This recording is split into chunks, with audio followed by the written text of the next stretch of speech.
Bonjour tout le monde, aujourd'hui je vous retrouve pour une vidéo assez spéciale, on va dire on va dire ça puisque c'est au sujet de la contraception et plus exactement de l'implant contraceptif.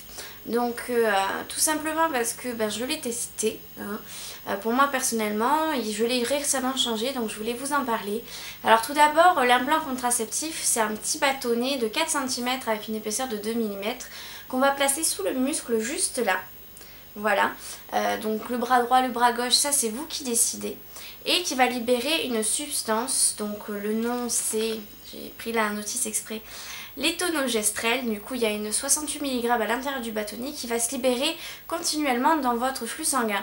Ce qui va permettre tout simplement d'oublier les oublis de pilules, par exemple. Elle a une double action, du coup elle va empêcher la libération des ovocytes par les ovaires et ensuite elle va empêcher les spermatozoïdes de remonter vers l'utérus en stimulant une glande qui va faire que ça va se resserrer et faire le passage plus étroit. Voilà ce qu'il en est pour les choses un peu plus techniques. Et du coup je vais vous parler un peu de comment ça fonctionne.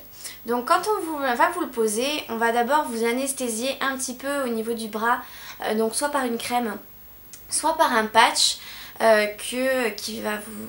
pour une anesthésie locale, pour que quand on vous l'insère, vous ne sentez rien. Donc on va sentir, personnellement, moi j'ai senti que on me touchait, on faisait quelque chose. Par contre, je ne sentais pas de douleur. Donc au niveau de l'anesthésie, il ne faut pas avoir peur. Et ensuite, avec une sorte de pistolet bizarre, ça va permettre d'enfoncer à l'intérieur le petit bâtonnet. Donc rien de grave, vous pouvez éventuellement avoir un petit bleu. Mais rien de grave vraiment peut se passer. C'est assez facile, donc les personnes qui peuvent vous le mettre, ça va être votre médecin, donc un médecin peut le faire.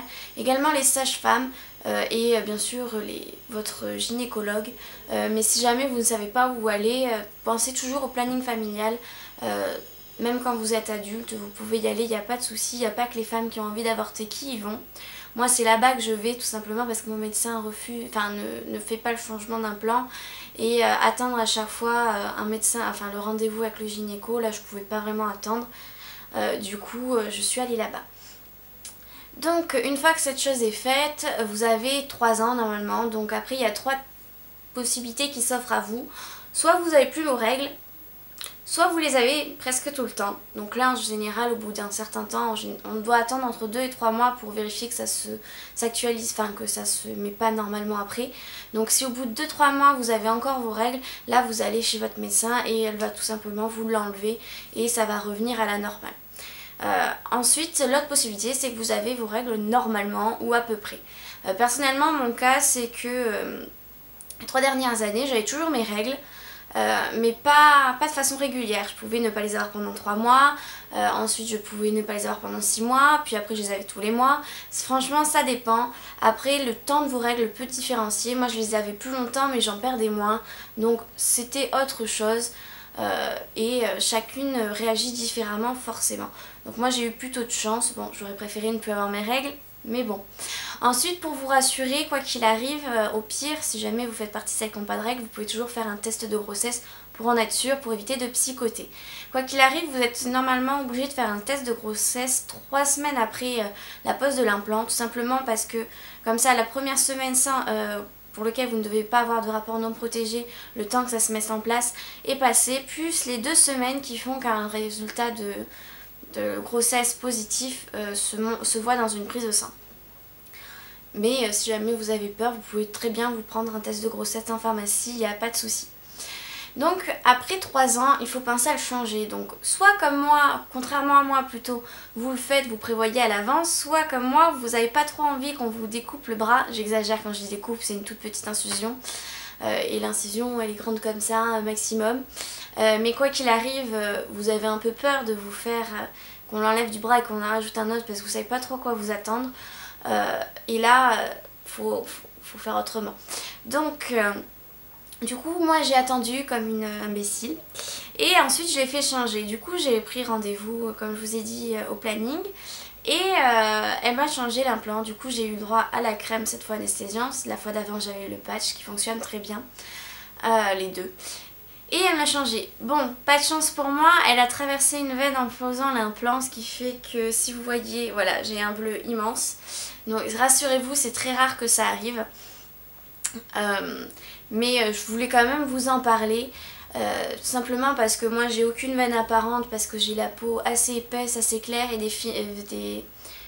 des veines toutes fines. Du coup j'ai pas eu de chance, mais c'est rare que ça arrive.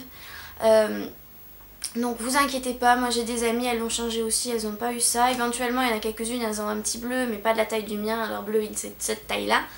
Donc rien de grave, surtout qu'un bleu ça part en une semaine, ça dépend des gens, mais moi dans une semaine je l'aurai plus, je le sais très bien. Je l'ai changé lundi, là on est jeudi, le mien il est déjà jaune, c'est à moitié, c'est la fin du bleu. Donc pour ça je suis pas très inquiète, ça veut dire que lundi il y a des chances que j'ai plus rien. Ou au pire mardi, donc ça c'est pas grave. Mais voilà, quoi qu'il arrive, moi j'ai eu une bonne expérience et je tenais à vous en parler, puisque l'avantage aussi de l'implant, c'est que vous avez beaucoup moins de risques en termes de crise cardiaque, puisqu'il faut savoir qu'avec la pilule vous en avez des risques de crise cardiaque, et de développer du diabète, il y en a beaucoup moins. Après ça a tous les effets secondaires que peuvent avoir les autres contraceptifs du type pilule. Et surtout pendant 3 ans on a la paix, on n'a plus besoin de se mettre le réveil pour dire oh faut pas que j'oublie ma pilule, etc. Et c'est vraiment pour ça que j'ai choisi d'essayer l'implant contraceptif. Et même si on est sur YouTube et que on dit toujours qu'on n'en parle pas assez, qu'on n'en parle pas des règles, etc. Mais beaucoup de youtubeuses que je suis en ont parlé et moi je voulais parler de ma propre expérience, puisque j'ai surtout entendu parler de la cellule cup par exemple, que je n'ai pas encore essayé même si j'aimerais bien, mais pas vraiment de la contraception type l'implant. Du coup je pensais que c'était bien comme information si jamais ça vous intéresse pour les femmes. Après pour les hommes, si vous regardez cette vidéo, peut-être que c'est pour vous renseigner, savoir qu'on va pas tuer votre petite amie en lui mettant un petit bâtonnet dans le bras, je ne sais pas. Mais voilà, cette vidéo du coup je pense est terminée. J'espère qu'elle vous aura plu, je vous retrouve bientôt dans une prochaine vidéo. Ciao!